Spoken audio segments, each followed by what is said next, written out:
I hope that sounds like some sort of like what is it where cows go to die? Purgatory. No, not purgatory. Slaughterhouse. I hope that sounds like some sort of slaughterhouse. That was the idea I had in mind.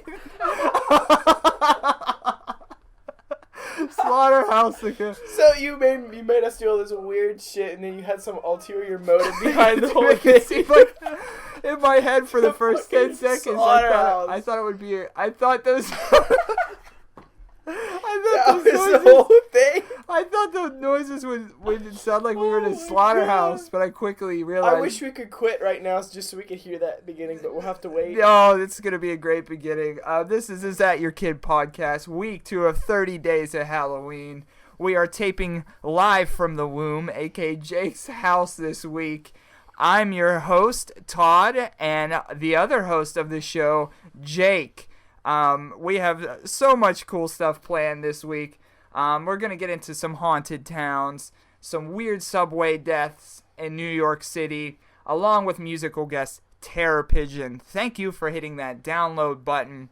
Last week we carved some pumpkins, and we're going to show you what they look like. You could go to our Tumblr. From pumpkins we go to past pumpkin days. And what is the biggest pumpkin day but Halloween itself? And we're going to talk about what past Halloweens. Now, this is something that I brought to Jake's attention, and he seemed very interested in talking about his past Halloween costumes and his past Halloween parties. I'm just going to rattle off every Halloween costume that I remember. Didn't you say something like, this is how, he's like, that's when I thrived, or something. You said that in your basement when I asked about it. I have some Halloween costumes that were What were some of awesome. the Halloween costumes? I'm going to give them all to you. Okay, give them Every all. one that I remember. Okay. I was a karate guy. Backstory with that karate guy, it came with a sash. Yeah. Like that you cross at the waist. It was red. Yeah. Just a little cord. Mm-hmm. I was a little boy, and I loved that red piece of rope. You can ask any one of my family members. Interview them after this. Mm-hmm. I carried that fucking rope around for years. Mm-hmm. Years. Yeah. And used it for any type of imaginary play or adventures that I might have been on. Pat told me how to make a lasso. That was the end of it. That made it so much better. I could lasso things like Indiana Jones. Uh-huh. I could whip people. Mm-hmm. I could use it to, like, do anything I wanted. But that red rope for my karate costume. Did it ever extend into, like, other other Halloween costumes? No, from that point on, that was my rope. Okay. Like, that was what I had So used. most people had stuffed animals, and you had... No, I had stuffed animals, for sure. But I had that red rope. Was more? Did it have, like, was it pertinent in the sense of, like, did it have, like, a name or anything, or No, was it was just, hey, that was a cool thing that I played with, and I like to mess around with it. So you were a karate, quote unquote, guy, a karate guy. A lot of the times in my imaginary play, as a kid, Mm-hmm. it was me against the world. Yeah. So it would be me against, like, invisible adversaries, and I'd beat them up in various ways, doing moves downstairs or down in the basement, and the rope was an integral part of that. I could whip them, snag their leg, snare their leg, and pull them up, knock them to the floor. I could use it to, like, lasso stalactites or stalagmites, whatever. Tights are from the ceiling, right? Yeah. I could get those, swing across a chasm. Okay. It'll hold me to safety. Was it, like, were you fighting mobs? Were you fighting... Yeah. So it wasn't, like, creatures. It was. It could have been. could It have could have been anything, but it's just me usually. Defeating. Right. And I used guns too, but, like, some days it was just me and the rope. Sometimes I had, like, swords and stuff. Okay. Rope and sword combo. That's a good one. I mean, that's all came out of my... Was there like an ultimate evil? Like, this is the plot? No, there wasn't anything. It was just situations, like, instances where I put myself in. It's like, I'm surrounded, I'm invaded, or maybe even sneaky sort of missions where I had to be quiet. And that gave me the chance to pretend that all of my family were the bad guys, and the goal of it is just not to get seen by any of them. Oh, that's so sweet. And if I did get seen by any of them, I'm just Jake, and I just played it off like, walking through the house. Yeah. But in your head, you were like, I can't believe it. Yeah, well, like, there's always people in my kitchen, you know, and yeah. One of the coolest things was start up here, like, get some intel, gather some intel, people in the sitting room, then sneak past through the kitchen into the basement was the goal. Like, that was the one, because there's always people in the kitchen. Oh, sure. And if I could sneak my way past there, that was a really cool that was a really cool thing that I dug to. Were you in garb? Were you whatever I am. Okay. It's like I'm fighting imaginary things, so I had whatever imaginary weapons or. Okay, so that spawned from that particular Halloween costume. No, it was just a great addition to my arsenal. Oh, okay. No, I've been doing that forever. Okay. Do you still do that? Some days. Yeah. Some days. Maybe get to the bathroom without Sean seeing you. Okay, so that was one. But that was my karate costume. I didn't really care about the costume, but then I remember the one Halloween where it was snowing, like during trick or treat. I was a football. I vaguely remember that too. I was a football player. Wow. I was still pretty little then. I remember it snowing, and I had the pads on and the helmet. Before karate, before football player, I was a really super tiny Dracula because I remember the cape had a bat on it and it had the false teeth. So that was a cool one. So football player, a super tiny Dracula, not traditional Dracula. Yeah. Hold on, I'm really blank. I was Darth Vader once. Oh, okay. Yeah. We talked about that. Some of mine. Yeah. Okay. Some of mine that I remember, I was in I believe it was the first grade, and I was like, it was a combination of like, I was like a b-boy, like a Mickey Mouse b-boy, like like, do you know, like when you see people wearing those, like, some just wear them to be ironic nowadays, but like those like thug looking sweatshirts with like Taz and Bugs Bunny, like in like basketball jerseys and like backwards hats. Dude, those were wildly popular. Yeah. Well, I was that. Like I had like a backwards hat on, sunglasses, a sweatshirt, and on my sweatshirt was like Taz and Bugs Bunny, and I was like that. Like a bad boy. Yeah, like just that. And the reason why, and that wasn't one of my memorable costumes, but the reason why I remember wearing it is because where I went to school, we went to Catholic school, so like it was the day where you were just like, you were who you wanted to be. And like I just remember being like, yeah, that's who I am. I'm this guy. And I actually danced to a song in front of my whole class dressed as this. You are Napoleon Dynamite. And I remember it too. I could still see it. It was Mrs. Slavka's first grade class, and I had set up a tape recorder, and I put the tape inside, and all it was just a mix of me just like shuffling back and forth and shuffling like this way, that way, and that was the whole thing. And then after, everyone clapped, and I was like, you know, I made it. You're a real success. But a problem with like some people then was like they would, I mean, sure, I was acting like my costume. There was this one particular kid, and we actually got along, but like I wouldn't say that he would bully me on Halloweens. Just like a Halloween. Just a Halloween bully, because he would always dress up as like the mask from Scream, or like not just that, like the any kind of the weird, just the onesies, like the, you know, with blackface onesie with just like a hood. Generic hooded. Yeah, generic hooded figure. And he would always like push me and like shove me and like come after me with Did he like the anonymity? I don't know. And I'm just like, this gave him like a guard against life. I know this is like Charlie in this, because his name was Charlie. And I was like, I know it's Charlie, but I knew like for like 3 years he would dress as this figure, like a different kind of figure. And he always like would like bully me and push me around in this costume, and I was just like, that's ridiculous. Another one. What a twerp. Charlie was. I was in second grade. I was the Riddler, but I was Jim Carrey's Riddler, so it was really lame. And I carried around that cane.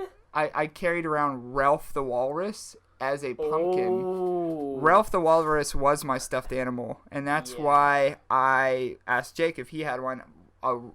Ralph was a walrus that he often either dressed up as Santa Claus or a pumpkin, and yes, I would go to the thrift store and buy clothes for this walrus, and it still sits by my bed to this day. You know, I already talked about my stuffed animal on the podcast. Yeah, well, Patches. The Dalmatian. That's right. And his replacement, not as good. His good for nothing replacement pancakes. Who's a fucking That kills me. jerk. It kills me that, like, even then, like, you had this idea that this was not going to be as good. But, like, He felt different. He smelled different. I didn't like it. And so I was the Riddler, and I was going through this. Well, I wouldn't even say it was a phase, but, like, because I was into Goosebump books then. So as the Riddler, I was trying to act as my character. And what I would do is I had a riddle book, and I'd have it behind my back, and then, like, I would go up to people and just, like, read off a riddle real quick and then laugh.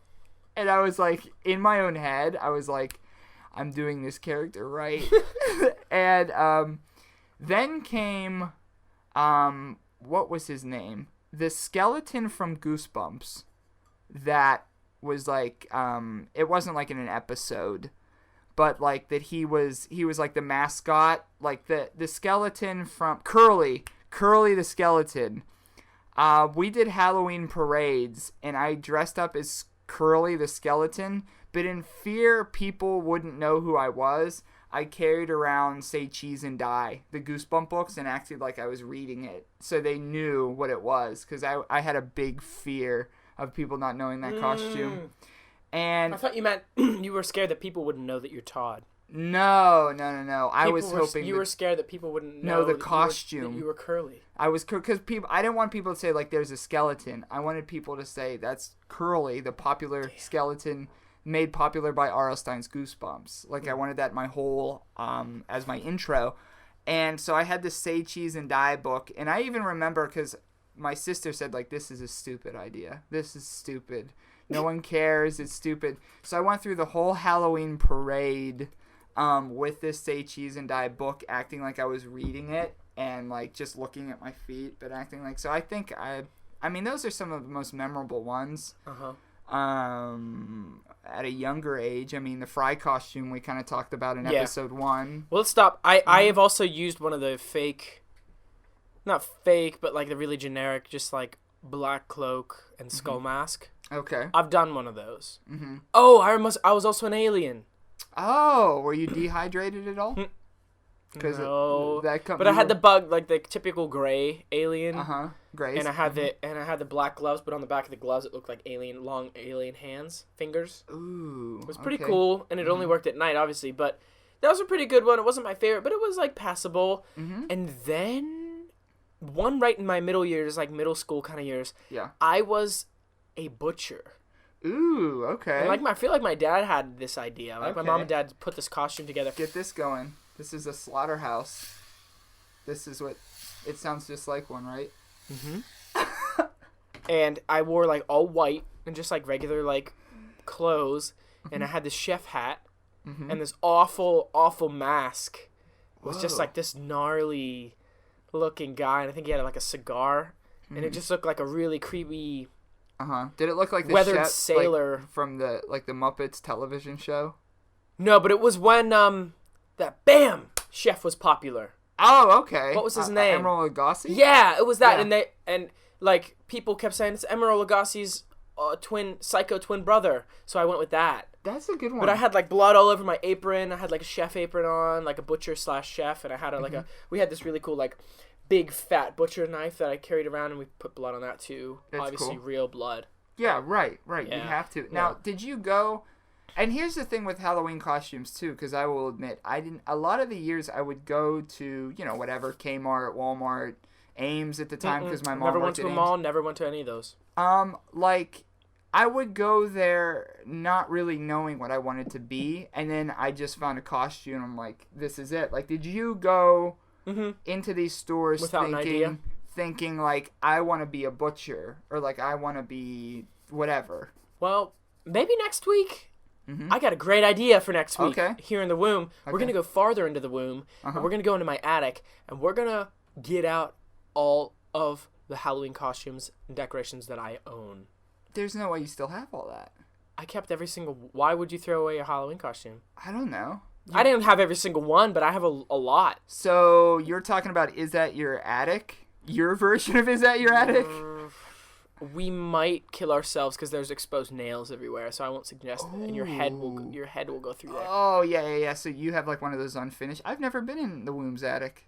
Okay. Look at all my old costumes. It would be a good follow-up. That would be sweet. I don't have all of them, obviously. Like, the really generic ones we probably just got rid of. But yeah. that chef costume, we just threw it together based on other stuff we had in the Halloween box. Okay. Which leads me to one of my very favorites. Mm-hmm. And I have it right here, Todd, and I'll show it to you. Okay. He's looking at something in his computer. Now, while I'm looking, why don't you tell everyone, out of the 26 Halloweens... Yeah, 27 Halloweens that you've been a part of, maybe. How many times of those Halloweens have you been a woman costume? Oh, yeah. I forgot about that. Because that bears repeating. That does bear repeating. I would like as a younger Todd, I would dress in my sister's clothes. I wouldn't say like for pleasure. I don't know what it was, but I would dress up in her clothes, and then when Halloween would come around, I would go as, whatever. Like, I'd go in a dress. Jake is actually bringing up a fantastic shot of probably, 4 years ago? 5? 4? Probably? 8. Try 8 years ago. 8 years? Holy, 7 we've years known ago? each other that long?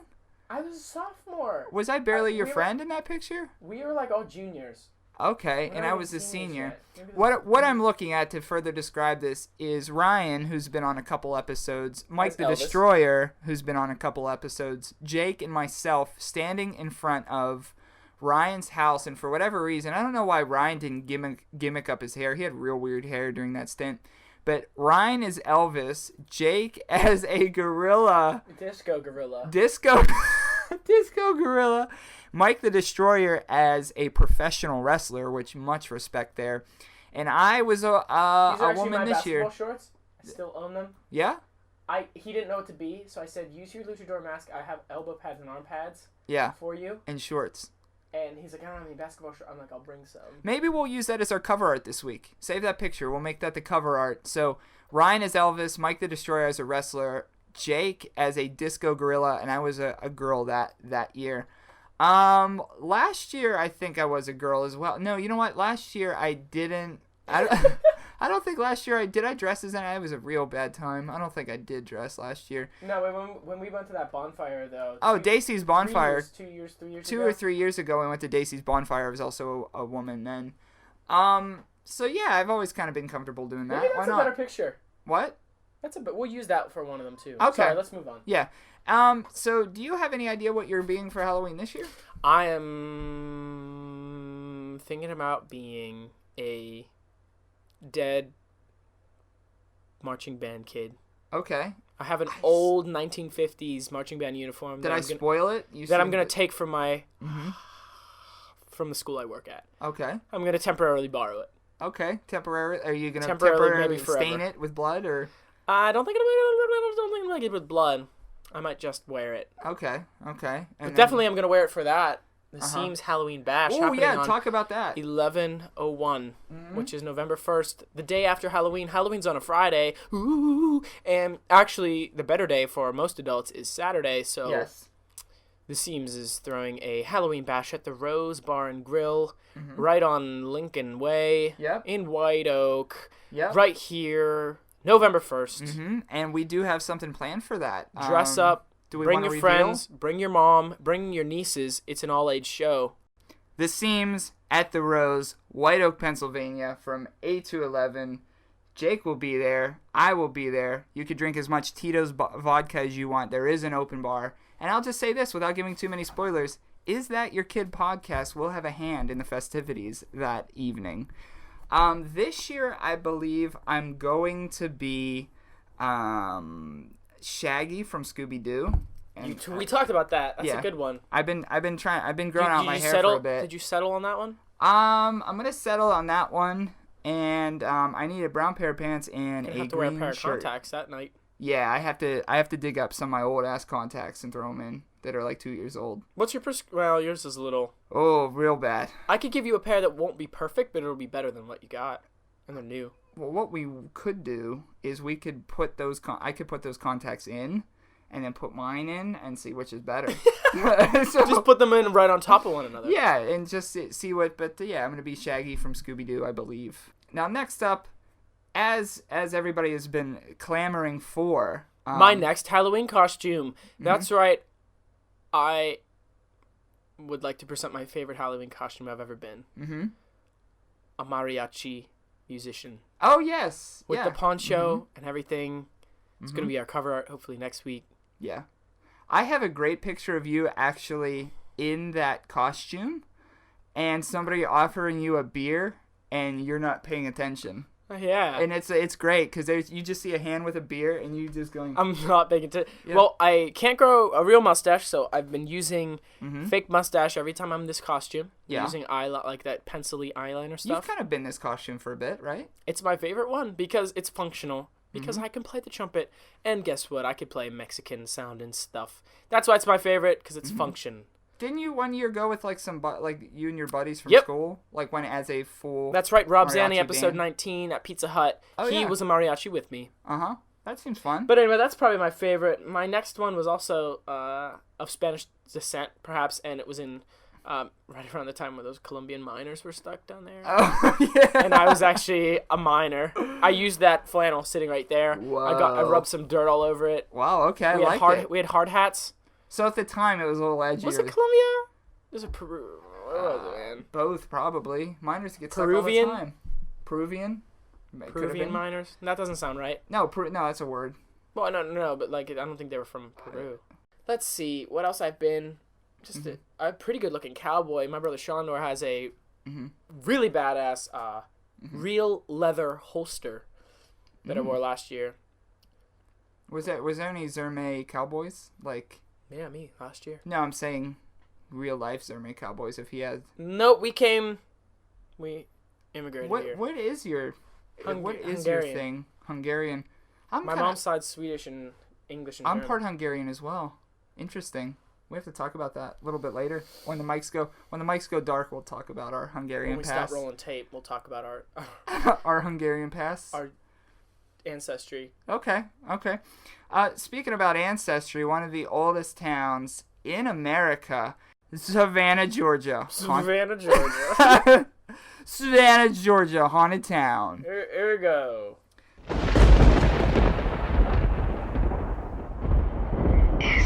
Your ghost haunted towns.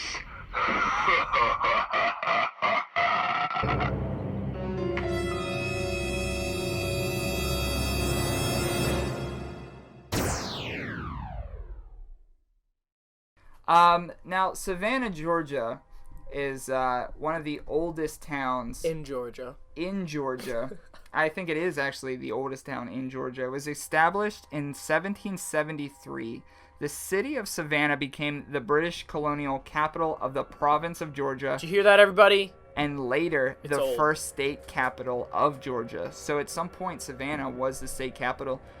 And it was a strategic port city in the American Revolution and during the American Civil War. So it dates back to the Civil War. And Savannah is today an industrial center and an important Atlantic seaport.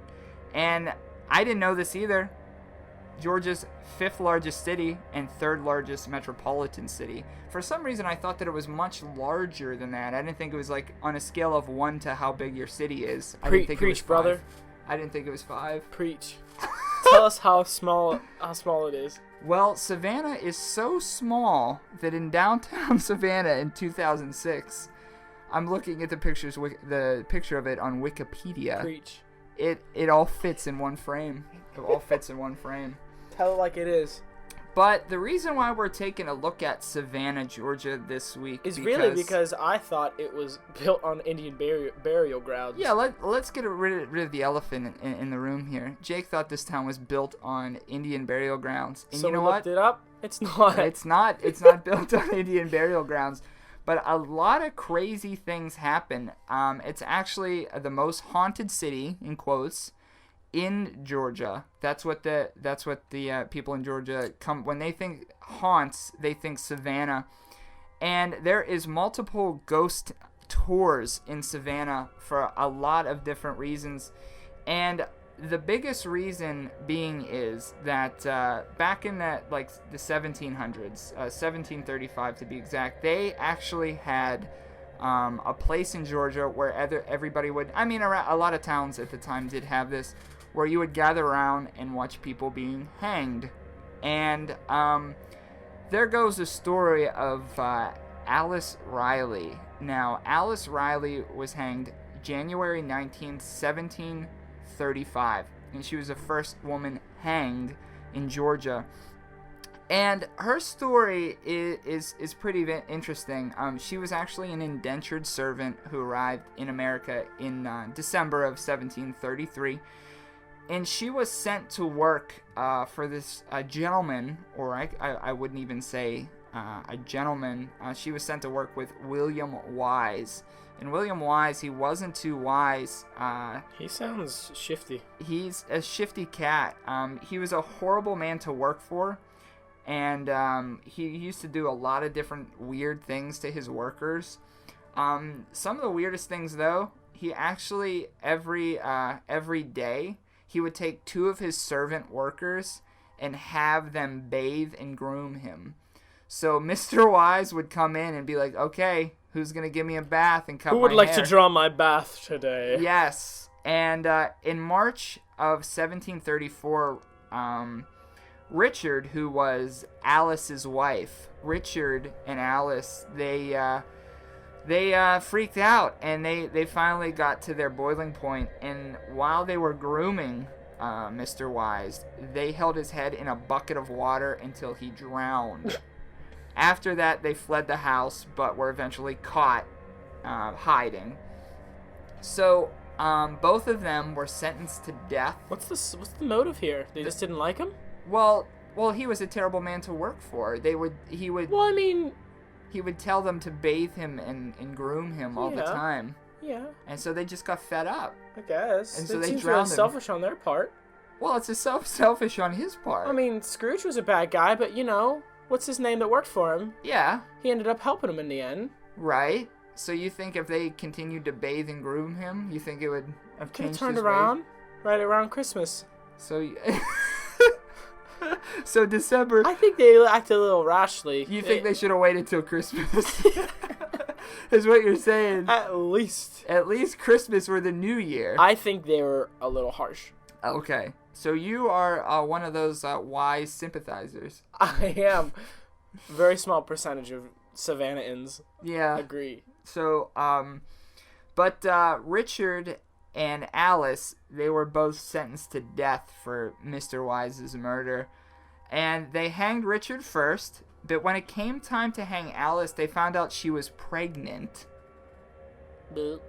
And they were like... Maybe with Richard's. Yeah. And, Richard's babe. So she was pregnant, and they were like, alright. So they hung Richard. They hanged Richard. Okay. Dead. They waited 8 months before hanging her.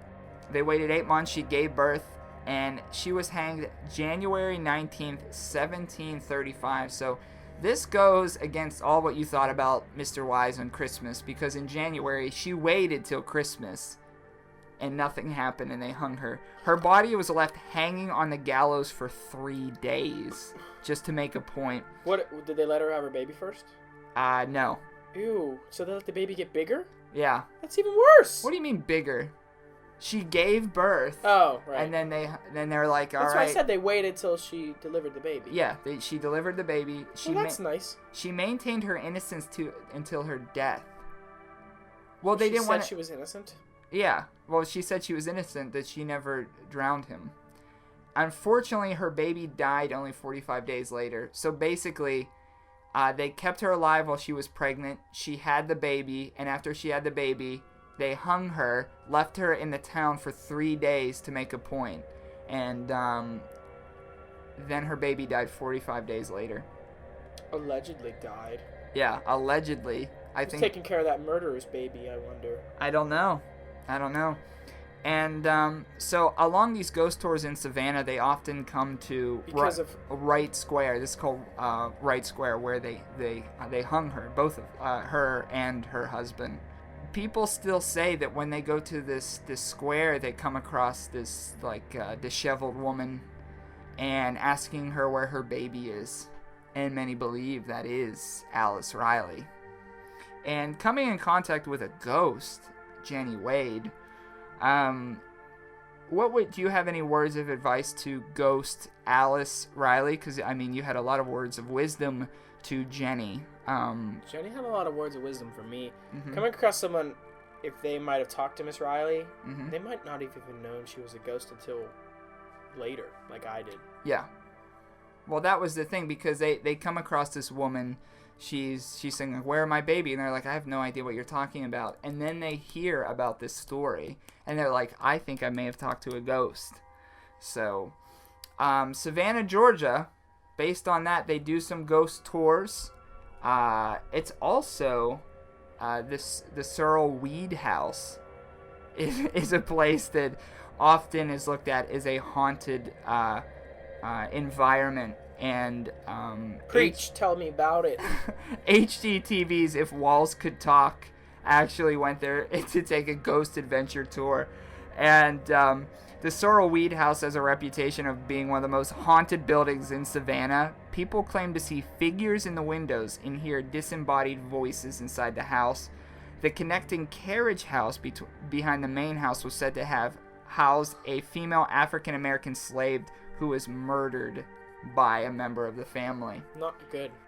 Like if I know 1700s, and history could construe these facts, if I know 1700s, I knew that we were really big into witches at the time. Yes. So I'm pretty sure they're just like, a witch! A witch!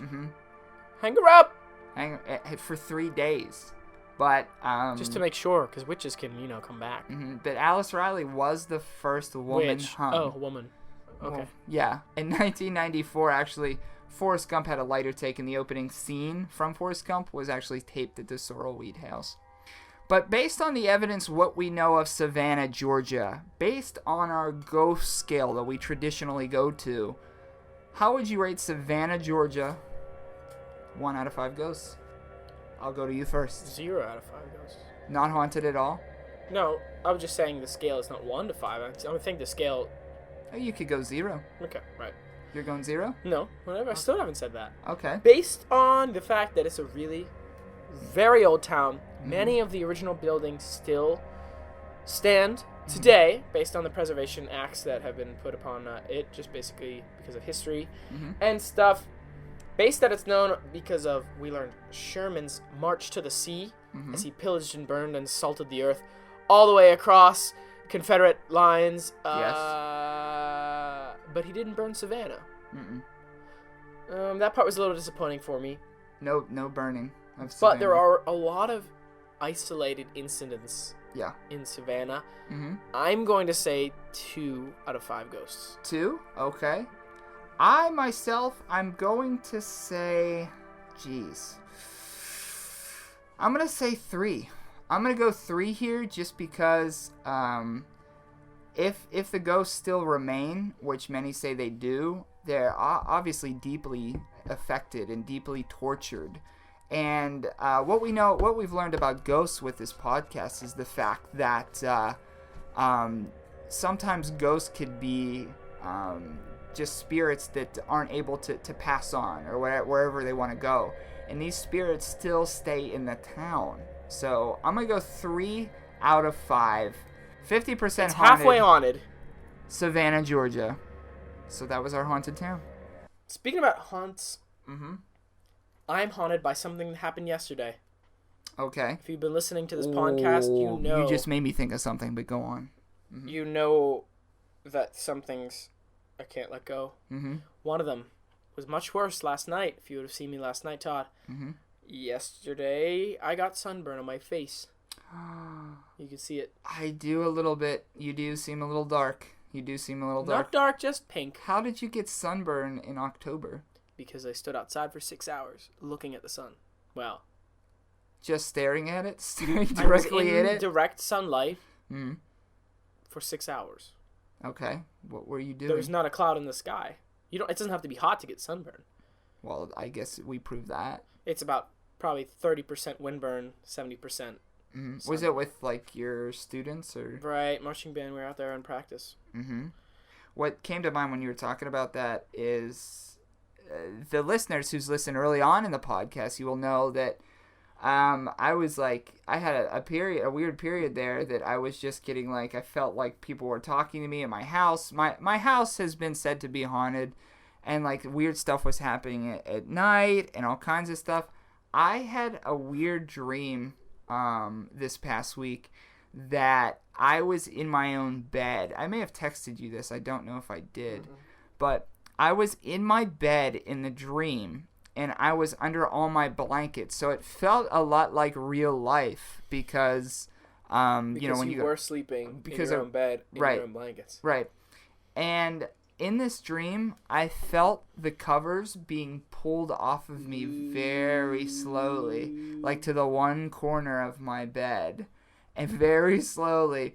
And when they were finally off, I was like, oh, like something just did that. And I turned around, and there was a man crouching in my room wearing tighty whities only, just underwear, just looking at me like real crazy. He looked so disheveled, and he pulled the covers off of me, and he was just crouching real low, just in my room, and like this cold feeling came over me, and in my dream I just like let out this like big like goosebumps-esque scream, and then the guy just like he didn't move. He was just crouched. Ew, that's the word. He didn't move. He just stared at me, and he was wearing tighty whities that were quite baggy in the front, if you know what I mean.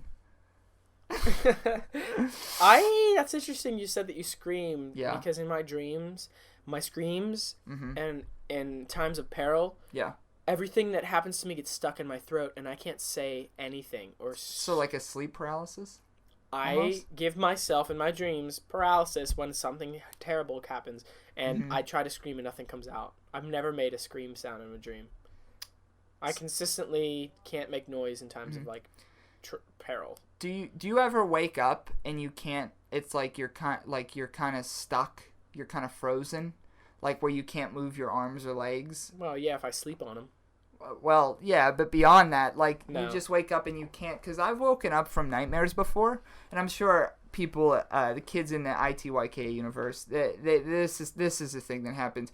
You wake up and you can't move. It doesn't happen more than 10 seconds, and you can't speak, you can't move, and you're just frozen in your own bed. Sometimes I want to scream when I wake up from all the nightmares I've been having and can't scream, and then I start panicking. But it only lasts for about 10 seconds. That's weird. It's a problem. I had an experience as a kid when I had a really bad fever. Maybe I had the flu. Mm-hmm. And obviously when you're taking medicine, and that medicine, especially when you're a little kid, makes you feel a little wonky, a little weird. Mm-hmm. I took some stuff, or I was given some stuff before bed. Obviously, true things to help me. But like some of that like NyQuil, like Benadryl stuff, like it really knocks you out or makes you loopy. I remember being awake and having a nightmare. Ooh. I was staring at the ceiling, and I remember voices, just an angry, menacing voice just yelling at me. Whoa. It was deafening, but there was no sound. I'm conscious of the fact, laying in the sitting room, because when I was sick, I'd just sleep in the sitting room. My parents' room right next door, sleeping. Yeah.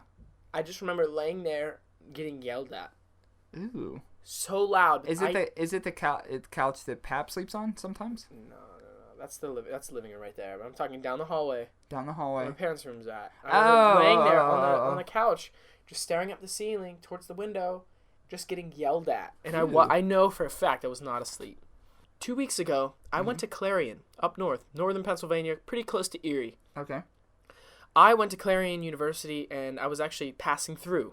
Mm-hmm. But I stopped to eat at the Subway. And it just so happened that Clarion University was right across the way. What did you eat at the Subway? It's very important to the story. A melt. A melt? Okay, Subway melt. Keep that in mind. Bacon on it. Keep that in mind. Melt, okay. Chipotle Southwest. Hot pepper jack. I don't know. Urban cheese. I like that bread toasted. It doesn't, yeah.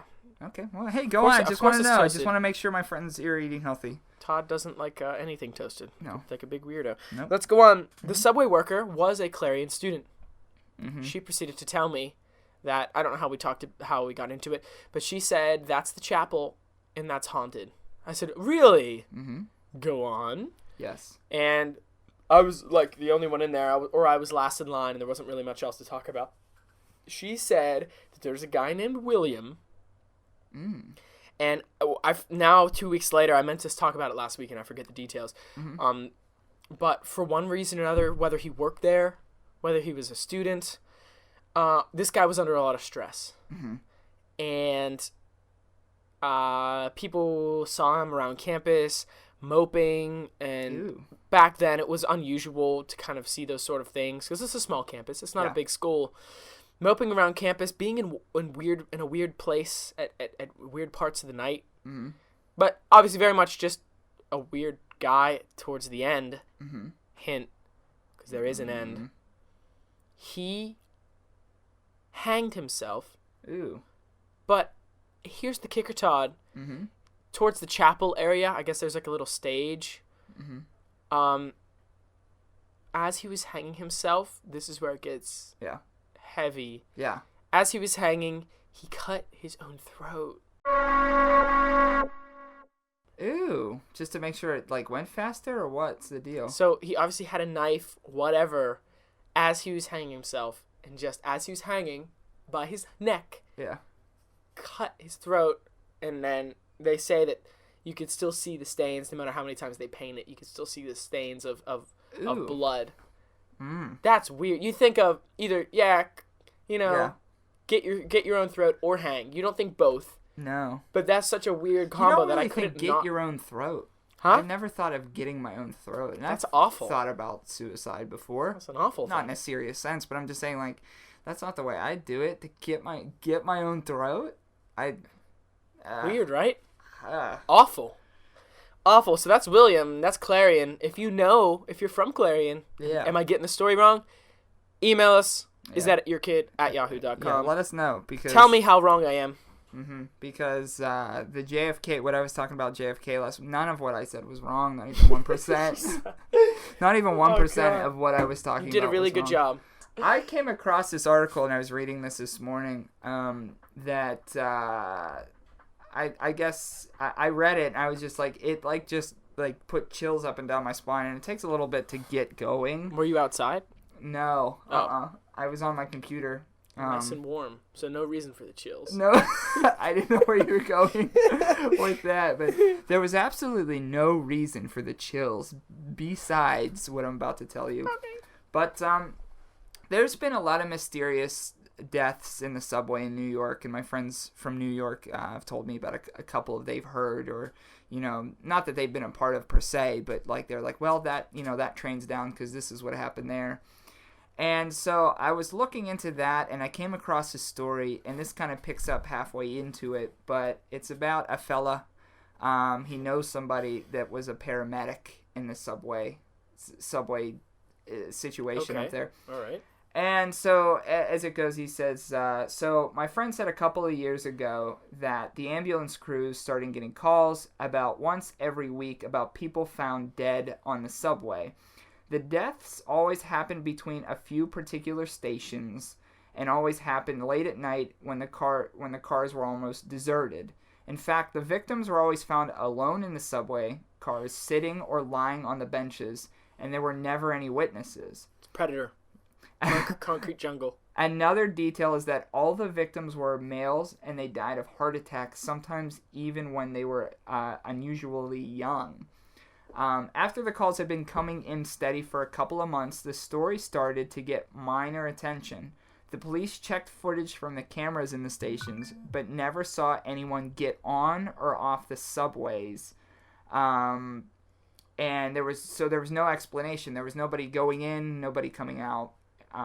It seemed that some unlucky guy would be riding a subway car, everyone else would get off, and then sometime when he was alone in the car between stations, he would simply have a massive heart attack and die. The newspaper even ran a small insert about the case in the back reaches of the police blotter, asking for information, yet nobody came forward about what could have happened. So basically, there'd be the guys in their 20s to 40s would be riding with other people in a subway car. Eventually, all the people, for their own reasons, would get off the car, and the guy would be alone, and that's when it would happen. But eventually, he does say in the story that his friend, actually, who was a paramedic, got called onto one of these calls in particular, and he picked up a clue of what might have been going on. He was on duty one night when his crew responded to a call about one of the heart attacks on the subway car, but this time the person managed to survive. They picked him up from the platform of one of the stations where he was lying on the ground. Somebody had put a jacket behind his head, so he was just like chilling. A good Samaritan gave him a jacket, so this is one of the people who survived this quote-unquote heart attack that these people were having. The person who placed the call was still there and said that when he entered the car, he saw the man sitting slumped over on one of the benches and gasping for breath, then called 911 when the man indicated that he needed help. My friend assisted in strapping the victim, who was about 40 or so, into a stretcher and was with him in the way back to the hospital.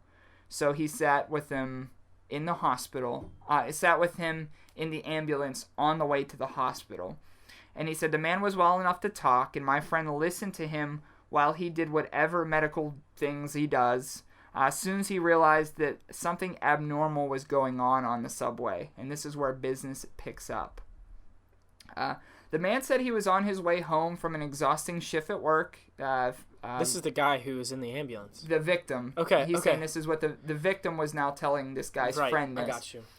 And he says there were just a few people in the car when he boarded, and he was very tired and started nodding off. As he sat in the car on his way back from work, he said he remembered at one point that in between naps that the car became deserted except for him. And this is how usually this starts. When the car becomes deserted, this is when these heart attacks come along. Then he suddenly awoke to find himself paralyzed.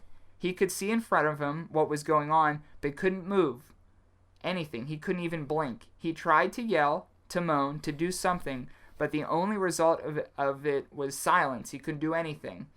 He said that he had experienced sleep paralysis before, usually at home, but it was what happened next that almost killed him. As he was sitting paralyzed, Jake, the train rolling between stations, he saw a little girl walking towards him. In the car? In the car. And so he couldn't move, he couldn't do anything. She was neither happy nor sad, he described. Just an average little girl that you would see walking down the street, but she was transparent. As he was watching a reflection in the window, he began to feel extremely anxious, and she came nearer, but he still couldn't move. She did not look up at his eyes, but he said that she looked at him as if she knew him. She acted like it. She climbed up into his lap and curled herself into a ball as if to sleep. Just the way you often see. And he still can't move. He still can't move, and he saw this. At that moment, he said, his heart attack started. The little girl was cold and motionless as she sat in his lap, and he said the cold from her crept into his body until it began to feel like somebody was squeezing his chest. He started to lose his breath, but there was nothing he could do. The little girl just sat there in his lap and just filling him, like he said, filling him with cold. So she got colder, he got colder, and he couldn't breathe. And that's when the Good Samaritan saw him and was just like, what's going on? And the guy was just like... Gasping for breath. So... Whoa. That's pretty... When was this? This was an ongoing thing. This is an ongoing thing. Today? Yes. It's an ongoing to this day. And the only person to survive one of these quote-unquote heart attacks in the subway was this gentleman because somebody had come onto the train before he had fully passed. Well, we'll have to pass New York City. Yeah, New York City. We'll have to pass this this story on to our resident Wolf of Harlem. Oh, yeah, Ryan. I saw that he traded his Twitter account. His IG name. Mm-hmm. Our resident Wolf of Harlem. We'll have to send that it's his Instagram name. Mm-hmm. IG for sure. So there's been a lot of victims. They were all 20s to 40s, and they found out via autopsy they died via heart attack. Well, Ryan, don't go on the subway alone at night. And this is something Ryan, Alex, anyone, Jamie, anyone up there that I talk to on a regular basis, this may have been what happened to them. So as you think about that, as you contact people from New York, letting them know this, but they said that, the police blotter did pick up some of this, but obviously they're not going to tell you the truth. But as you contact your friends from New York, we're going to bring the mood up. And when I say we're going to bring the mood up, we're going to bring the mood way up with our musical guests this week. I'm very happy to have them on. Jake as well. Terror Pigeon. They're out of Tennessee. They just released their new album, Live It Up Before You Die It Up. And that's what that fella was doing on the subway car. He was living it up before he died it up, before a ghost little girl made him cold. You could buy their new album on Bandcamp for $7. terrorpigeon.bandcamp.com. This is Terror Pigeon with Dana.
Subways and ferries, I just need to see you and hang out and catch up and fall asleep knowing that our love is growing. Holding your hand while you sleep is amazing. Dreaming together whose life is worth saving. Wherever you go and whatever you do, please know this, my darling, I can't ever lose you. I can't ever lose you. I can't ever lose you.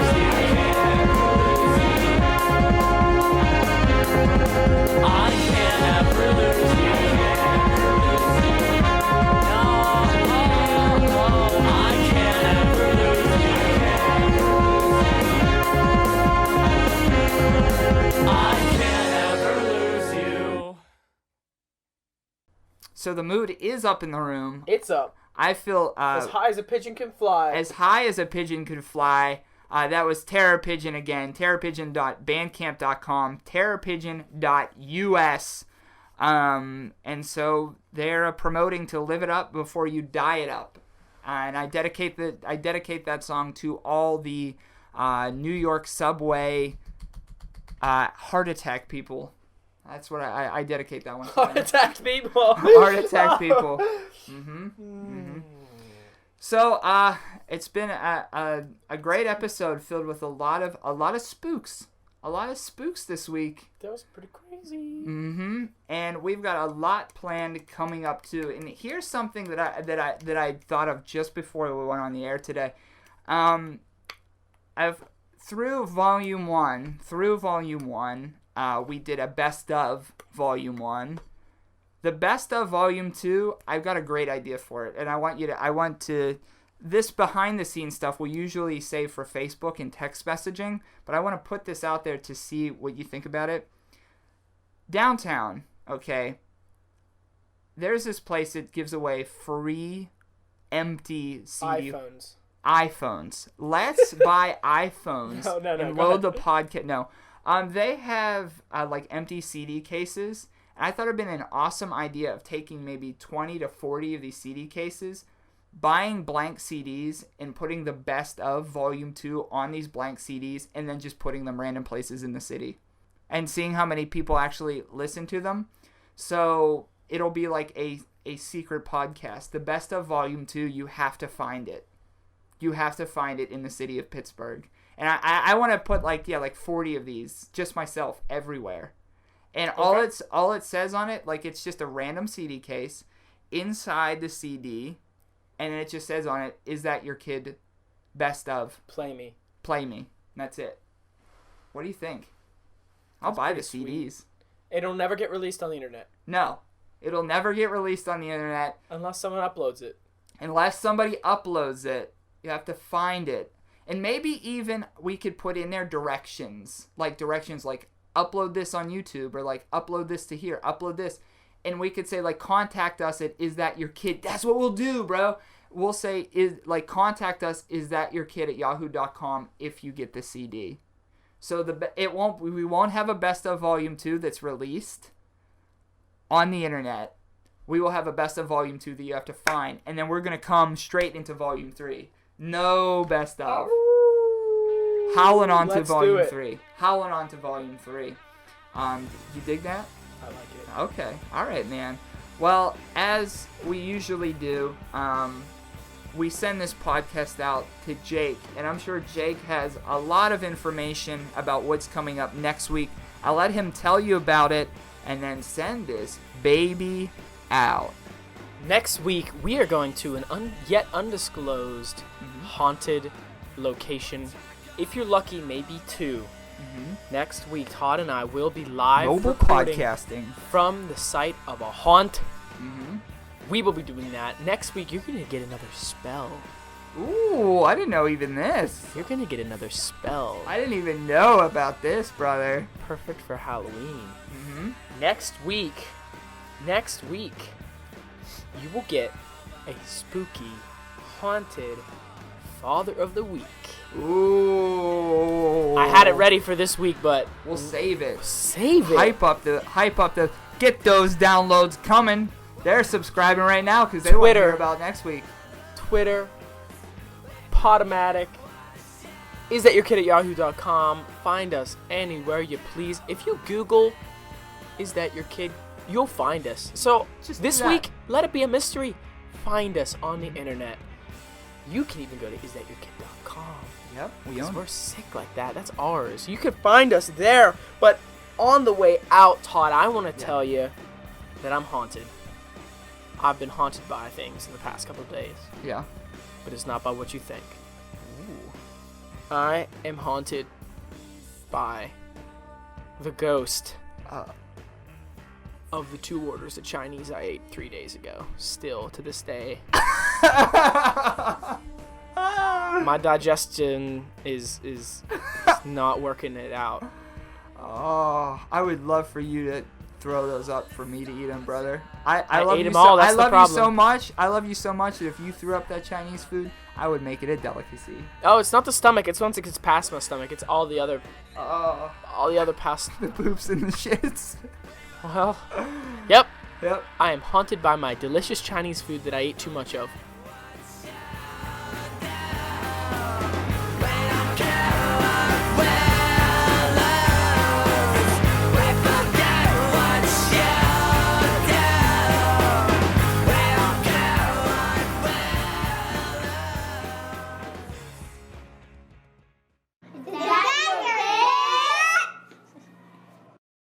What is it where cows go to die?